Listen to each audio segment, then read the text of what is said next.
the spine, you have 3 sections, and then you have your sacrum. You have your cervical or neck, your thoracic, which is your mid-back, and your lumbar spine, which is your low back. Okay? And you'll notice how the curves alternate. This becomes very important when you look at the faults. So with your cervical or neck region, your major muscles, your major movers, starting from the front, these big guys right here that you can grab onto, your sternocleidomastoids, or SCM for short, when they contract or shorten together, they're going to flex your neck. Okay? They also do flexion, bending, and rotation. Just next to them, you have your scalenes. These do rotation and lateral bending. You actually have 3 of them on each side, and they attach at different places. Your first 2 or front 2 scalenes are going to attach at your first rib, which is important because it does not attach to your sternum like the rest of your ribs. The posterior or most back one attaches to your second rib. Again, this is going to become important later on. And the last one I want to talk about in the very front are the ones that are all the way up against your cervical spine, and these are your deep neck flexors. The name of them, longus colli and longus capitis, are not important. Just know that they run up against your spine and they do deep neck flexion. Basically, they are neck stabilizers. They're meant to hold your head up. In the back, you've got your erectors, and you have a group of erectors for each section of your spine.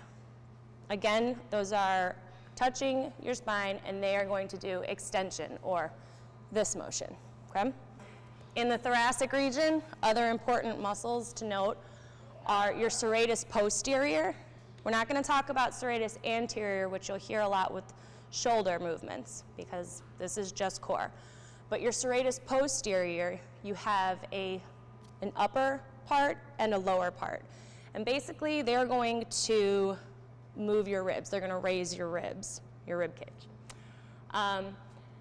You also have your diaphragm, which comes up underneath your ribs, and it's a dome. This is the roof of what we consider to be your core. Your diaphragm is so important in core stability and breathing, but its basic function is when it contracts, it's going to lower and open your chest cavity to allow more expansion of your lungs. For lumbar, or your low back region, or what we consider to be the core, we have, from front to back, you have your rectus abdominis, our 6 or 8 packs, depending on who you are. And that's going to flex your trunk down here. They also are going to depress your rib cage. Okay? You also have your internal and external obliques that go in opposite directions.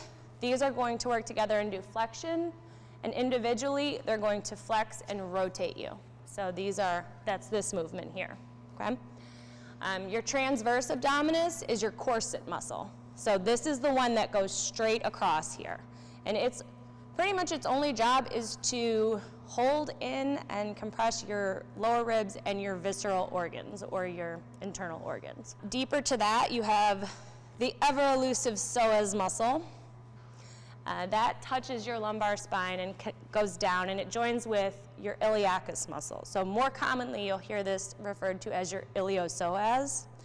This is a deep hip flexor and a trunk flexor, okay? Reason this is important, it's a mover. So keep that in mind. Your iliopsoas is a mover.